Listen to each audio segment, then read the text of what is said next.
السلام عليكم ورحمة الله وبركاته. هتكلم بقى على طول اهو. هتكلم. بصوا يا جماعة، عملنا رز بلبن اهو. تمام. احنا في المصيف، في المصيف دوت. دي علب جديدة، دي علب جديدة ماشي، لسه مستعملها حالا. تمام. ودي علب قديمة، اما بتخلص بغسلها واستعملها تاني، ادي استعمالها تاني. والغطيان بتاعتها بفضل شايلاها اهي. دي غطيان قديمه بشيلها وابقى اغطيها كده اهوت لما تطلع واحطها في التلاجة واسيبها مقفوله. طيب الغطيان الجديده اهي بتاعت العلب الجديده اهي برضو اما املى هغطي واحطها في الفرن الاول تتحمر، وبعد كده اغطيها، عشان انتوا عارفين طبعا الرز بينشف وبيعمل طبقه كده من فوق مش حلوه. الرز ده انا عامله كوبايه رز واحده، يعني ربع كيلو رز، ربع كيلو رز وكيلو لبن. وطبعا بسلق الرز في ميه. تمام. بسم الله. باين. قلت اصور لكم بقى كده عشان بقالي كتير ما بصورش، فاوريكم الرز بلبن ده. طريقته حلوه جدا جدا، في الفرن بيبقى غير، بيبقى طعمه غير.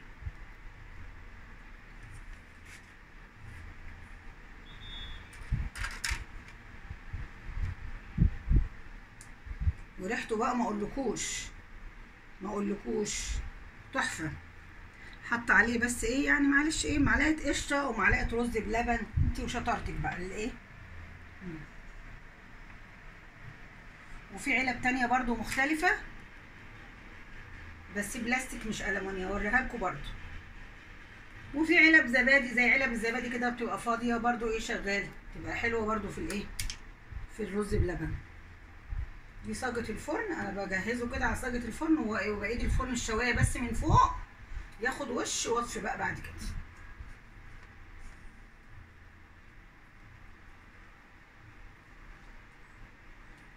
برضو في علب اهي، بصوا برضو الصغنطوطه دي ما شاء الله المدوره دي برضو جميله، وفي اصغر منها كمان.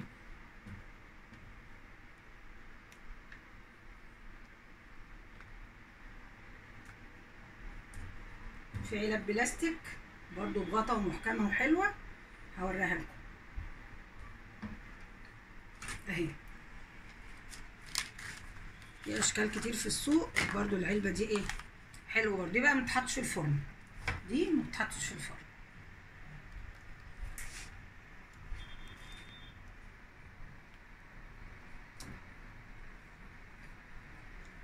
بغطي بقى كده على طول، تحط في التلاجة ما تبرد اهي.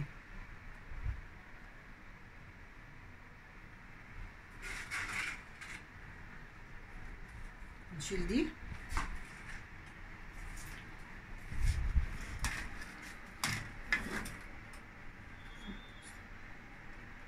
نعمل ستوب هنا عندي دي.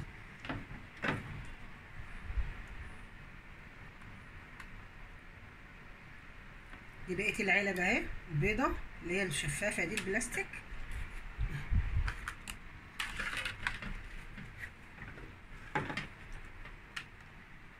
شوف كيلو رز عمل لي كمية، كيلو لبن وربع كوباية رز عمل لي كمية قد ايه.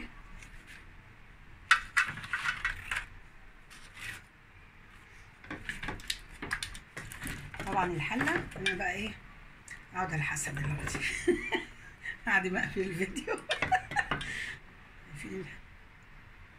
بس كده خلاص. شايفين العلبة دي صغنطوطة قد ايه؟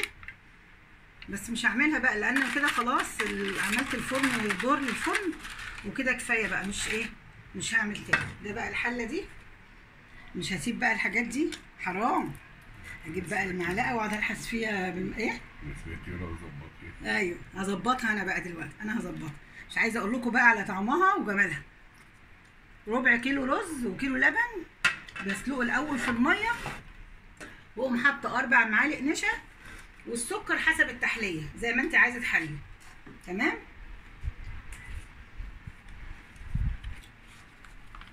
وفانيليا طبعا، فانيليا وحسب الرغبه برضو.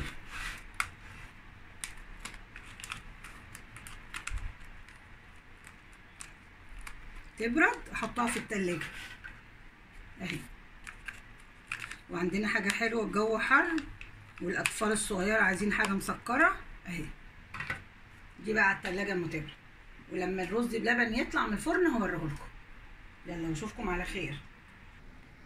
ورجعنا اهو يا حبايبي، ادي اللي طلع من الفرن اهو، بس هو لسه في تاني، لسه في تاني هطلعه اهو. بصوا بقى جميل. وبجيب بقى الغطا واغطيه، الغطا بتاعه واغطيه تمام اهو.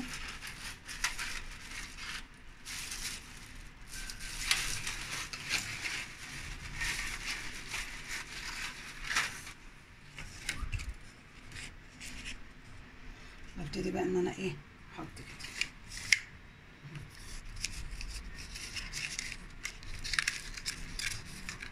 بس بحاول ان انا ايه عشان بايد واحده.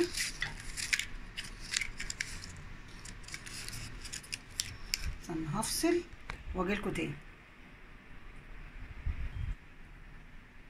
اهو. بصوا عملت اهو ما شاء الله. بصوا اهو، وده اهو برضو اغطيه، وده اللي انا هحطه لسه في التلاجة.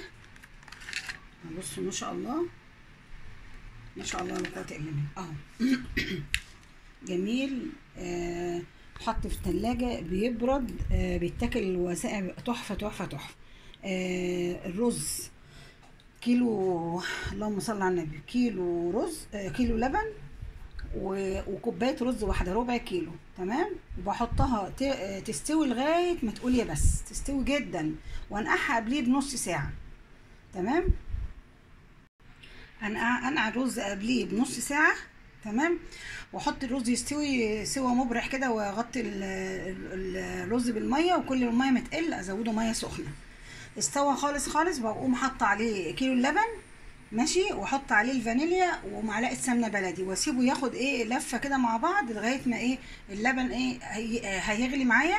اكون محضره 4 كوبايات سوري 4 معالق نشا على نص كوبايه ميه، واقلبه كويس، او لبن، واقوم ايه مزوده عليه اللبن في ايد بصبه، والايد التانيه بتقلب، والايد التانيه ايه بتقلب خلاص، ولغايه ما يبتدي بقى هيبقبق معايا، اقوم ايه طافيه عليه. وادي بقيت الرز تاني اهو اللي طلع من الفرن لسه سخن اهو. هي سخنه اهو. بصوا ما شاء الله اهو.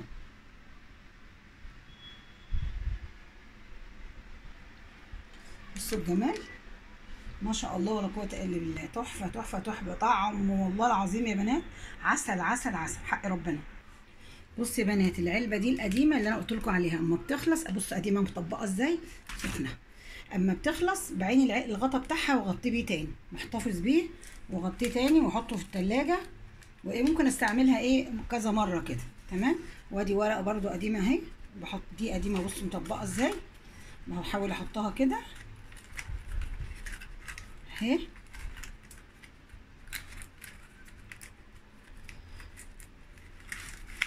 وبرضو من هنا كده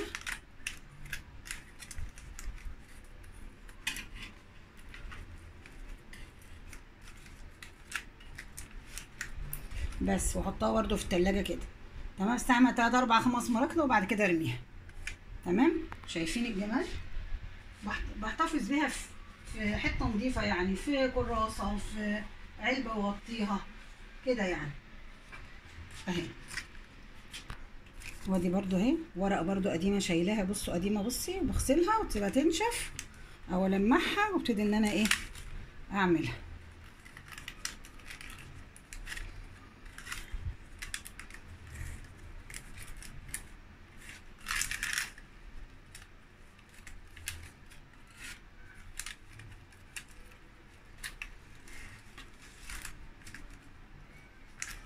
بس اهو. بصوا ودي بقى العلب الجديده اللي انا ايه الغطيان بتاعتها اهي، لسه ما استعملتهاش. هغطي وايه واحطه في التلاجة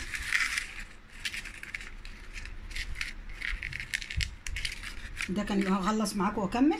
وده كان الفيديو بتاعنا النهارده يا بنات. ايه رايكم في الجمال؟ بصوا كله جمعت كله جنب بعض اهو. بصوا ما شاء الله ما شاء الله ولا قوه الا بالله. بصوا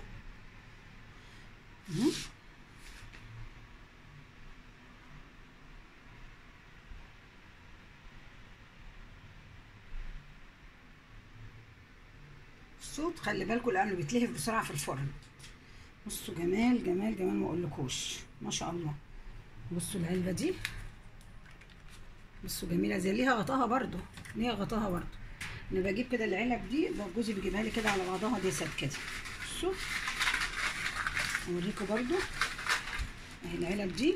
بصوا دي بجيبها بتيجي جاهزه كده تقريبا. الباكت من ده 4 بغطيان اهو. بصوا اما عاوزه استعملهم برضو واقعد اغسلهم كذا مره، اغسلهم كذا مره وبعدين ايه ابقى بعد كده يعني اغسلهم كذا مره واستعملهم كذا مره وبعد كده ايه ممكن ان انا استغنى عنهم. وده كان الفيديو بتاعنا النهارده. بشوفكم على خير والسلام عليكم ورحمه الله وبركاته. فين اللايك بالله عليك؟ قاعده لغايه دلوقتي ما عملتليش لايك؟ ينفع؟ طب ينفع كده؟ طب ماشي، مستنيه اللايك والشير عشان الناس تعلموا البنات تعمل او الستات تعمل حاجات حلوه في الصيف، حاجات رخيصه وحاجات مضمونه بعيد عن الامراض. بعيد عن الامراض، مش هقول تاني عيد واكد، بعيد عن الامراض. اشوفكم على خير والسلام عليكم ورحمه الله وبركاته. انا ماما سهير كيتشن فاميلي ميكس، وحشتوني وبتوحشوني على طول. السلام عليكم.